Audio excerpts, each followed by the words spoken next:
Ada seorang orang soleh, Bapak Ibu sekalian, kisah berhubungan dengan keluh kesah kepada Allah. Orang miskin, anaknya 4-5 orang, susah hidupnya. Kisah dulu, kisah klasik. Dia lagi duduk, istrinya hidangkan makan, makan pas-pasan antara dia, istri sama anak-anaknya 5 ini. Orang miskin, susah hidupnya. Ada yang ketuk pintu malam-malam, begitu ketuk pintu dibuka, dia suruh istrinya buka. Buka, ternyata orang miskin yang lain minta makanan. Orang miskin yang lain minta makanan. Maka istrinya lihat ke suaminya, apa perintahnya nih? Suaminya bilang kasih aja. Semuanya dikasih, karena kalau dibagi dua gak cukup. Orang miskin tuh bawa anaknya banyak, gak cukup makanan. Lalu kemudian istrinya sama suaminya, suami istri orang beriman kepada Allah, tahu. Ya sudah, sabar. Tapi subhanallah, beberapa saat kemudian, kalau kita beberapa jam kemudian lah, menjelang malam hari, lebih gelap ya, sudah mulai masuk pertengahan malam, jam 12 malam, mereka kelaparan semua. Istrinya bilang, anak-anaknya nangis, saya lapar, kamu juga lapar, anak-anak lapar, bagaimana? Kata suaminya, tenanglah, saya akan coba cari jalan keluar, minta kepada Allah. Istrinya nggak paham suaminya mau kemana. Dia pakai bajunya, baju keluar, kemudian dia keluar pergi ke masjid dekat rumahnya. Malam hari, jam 2 malam. Dia keluar, dia masuk di masjid, lalu dia sholat tahajud. Dan ini sifat orang beriman. Berkeluh kesah sama Allah itu jangan cuma hal yang besar, dari hal yang kecil. Manja sama Allah itu baik. Ngeluh terus, minta terus sama Allah. Allah suka hambanya yang tamak dengan rahmat Allah. Tamak dengan rahmat Allah. Sudah sehat, minta ditambah kesehatan. Sudah kaya, minta ditambah kekayaan. Selalu minta tamak dengan rahmat Allah. Dan sudah pernah saya bilang, meminta sesuatu agar nikmat ditambah atau bertahan, itu adalah pahala lebih besar daripada kalau cobaan sudah datang baru kita minta diangkat cobaan tersebut. Kita sehat, minta agar Allah pertahankan kesehatan, itu lebih besar pahalanya dibandingkan nanti sakit baru minta disembuhkan. Jadi tamak dengan rahmat Allah itu penting. Kalau bahasa saya sebenarnya bermanja-manja sama Allah. Selalu ya Allah bantu, ya Allah tolong, ya Allah mudahkan, ya Allah terus hidupnya. Kalimatnya selalu begitu. Orang ini masuk ke dalam masjid, dia sholat malam lalu dia minta sama Allah, doanya begitu. Ya Allah, engkau tahu aku kelaparan dengan istriku dan anakku malam ini, maka berilah kami makan. Minta makan sama Allah. Ya. Maka yang terjadi dalam kisah ini dikatakan ada seorang raja, pemimpin wilayah itu, sudah 1 minggu mau taubat. Sudah seminggu mau taubat. Dia tidak tahu harus kemana. Pada malam itu, di mana orang soleh yang miskin ini sedang ibadah, minta tolong kepada Allah dikasih makan. Raja ini gelisah, dia keluar lalu dia bawa 1 kantong uang emasnya. Dia bawa juga sekantong makanan yang terbaik yang dia punya di istananya. Kemudian dia bilang, ya Allah sebagai bentuk taubatku kepadamu, saya akan berikan ini kepada hambamu yang engkau tunjuk. Ya. Lalu kemudian sebagai bentuk juga, saya tidak memilih kecuali engkau yang memilih Allah, saya tidak akan pegang tali kekangan kuda ini, saya biarkan dia jalan kemana. Akhirnya orang raja ini naik di atas kudanya, dia bawa itu kemudian jalan kudanya, kudanya mampir di masjid yang ada orang soleh itu. Dia bilang, saya tidak tahu kenapa kuda ini mampir di masjid. Lalu saya turun, saya temukan dalam masjid. Waktu zaman dulu gak ada lampu, gak ada penerangan. Cuma dia dengar suara, gelap di masjid. Dia masuk, temukan ada orang ini lagi berkeluh kesah sama Allah. Minta, ya Allah saya sama istri saya kelaparan sama anak-anak, berilah kami makan. Gitu kan. Maka dia bilang, raja ini pun setelah orang itu berdoa, sholat, lalu dipanggil. Dia bilang, saya seorang raja di sini, saya raja di sini, saya sadar bertobat kepada Allah dan saya dengar doamu. Tadi kau minta makanan, maka ini saya kasih. Ini harta saya yang saya niat sedekahkan dengan makanan. Ambillah. Dan kalau kau punya masalah lagi, datang ke istana saya, kapan saja. Kira-kira saya mau tanya, Bapak Ibu sekalian, kita jujur menjawab. Kalau seandainya kita di posisi orang ini, kita sudah dapat solusi. Kalau kita sekarang mungkin ada orang kasih kartu nama, nih ya, butuh apa saja telepon saya. Misal presiden, tidak usah presiden, terlalu tinggi lah.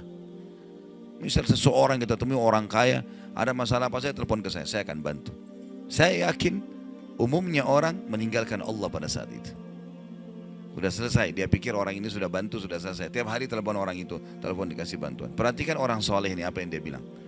Waktu raja itu bilang kalau ada keperluan apapun datang ke istana saya. Dia bilang, saya demi Allah tidak akan datang kepada anda kalau saya punya masalah. Tapi saya akan datang kepada Allah, Tuhan saya dan Tuhan anda yang telah mengutus anda datang kepada saya malam ini membawa makanan. Justru kalau ada sudah solusi dari Allah, makin dekat sama Allah. Jangan sudah dikasih lupa ini. Ini poin penting bagaimana kita jaga berkeluh kesah kepada Allah. Jadi jangan berpikir Bapak Ibu sekalian, masa sih saya bisa sembuh hanya karena saya sujud? Masa sih saya bisa mendapatkan keturunan hanya karena saya sujud? Ini kesalahan ini. Justru harus kita fahami kalau itu bisa. Dan Allah punya cara. Setiap jawaban Allah kalau datang itu sesuai dengan sistem atau sunnatullah yang telah Allah ciptakan di alam kita ini. Misal saya berkeluh kesah, ya Allah sendal saya putus, gantikanlah. Sahabat begitu ya, para sahabat Nabi itu kalau sendalnya putus, ya Allah sendal saya putus, gantikanlah. Allah nggak lemparin sendal dari langit, nggak mungkin. Tapi apa yang terjadi? Allah gerakkan sesuai dengan sistem yang ada. Allah buat ada orang lain melihat kita kasihan dikasih sendal, atau dia dapat duit dia bisa beli sendal. Jawabannya Allah begitu, dalam bentuk sinyal datangnya. Jadi harus peka menangkap itu.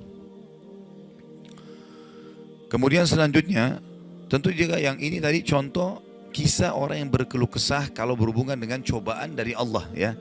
Dia tidak keluh kesah kecuali kepada Allah. Sekarang kita masuk ke contoh kalau cobaan dari manusia. Tadi saya bilang orang digunjing, orang dihina, orang difitnah segala macam. Dia tidak balas kebodohan dengan kebodohan. Jangan pelanggaran dengan pelanggaran. Pasangannya selingkuh, dia juga selingkuh. Dua-dua dosa. Dua-dua dihukum sama Allah. Tidak ada urusan sama kita itu. Tidak ada urusan sama kita. Ya. Maka kisahnya seperti misalnya Abdullah bin Abbas radhiyallahu anhuma pernah lagi jalan dicaci maki oleh seseorang tanpa sebab ini. Datang tiba-tiba caci maki dia. Ibnu Abbas dengarin saja apa yang disampaikan orang itu. Sudah selesai kata Ibnu Abbas, sudah selesai.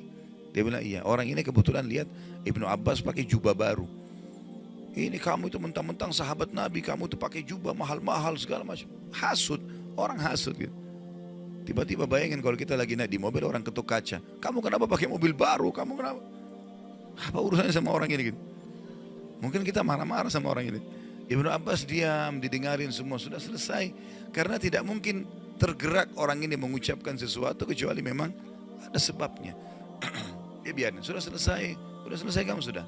Baik, dibuka jubahnya, ini ambil hadiah buat kamu. Sampai orang itu malu. Sudah caci maki dikasih hadiah lagi. Dan yang dia sorotin ini adalah jubahnya Ibnu Abbas. Sampai dia menjadi muridnya Ibnu Abbas. Nah, bisa nggak kira-kira kalau orang ketuk kaca mobil, kenapa pakai mobil baru? Ambil deh mobilnya.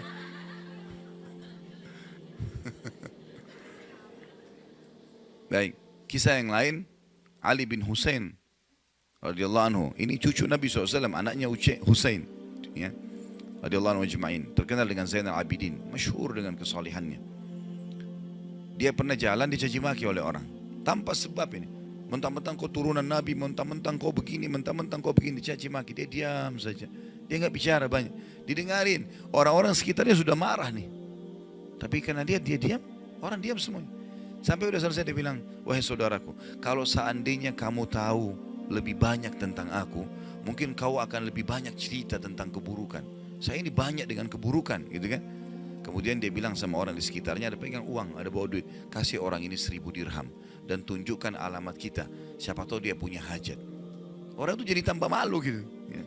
Karena perilaku akhlak yang mulia dan ini yang Islam ajarkan kepada kita. Pada saat kita kepancing emosi, kontrol, tenang, jangan dibalas. Gak ada gunanya itu, gak ada manfaatnya.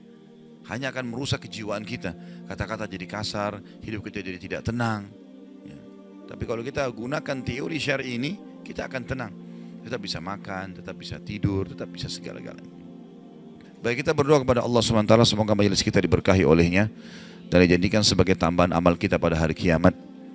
Dan semoga saja seluruh amal yang pernah kita kerjakan, yang akan kita kerjakan sampai ajal menjelang datang diterima dengan kemahamurahannya. Dan semoga semua dosa yang pernah kita kerjakan sekecil sampai sebesar apapun diganti dengan kemahamurahan Sang Pencipta menjadi pahala. Dan kita mendoakan Indonesia untuk selalu makmur, damai, tentram, dan seluruh muslimin bersatu di bawah bendera tauhid, la ilaha illallah Muhammad Rasulullah, kembali dalam segala ibadah mereka kepada Al-Quran dan Sunnah. Dan semoga Allah juga memberikan pemimpin-pemimpin yang muslim, yang adil, kembali kepada Al-Quran dan Sunnah.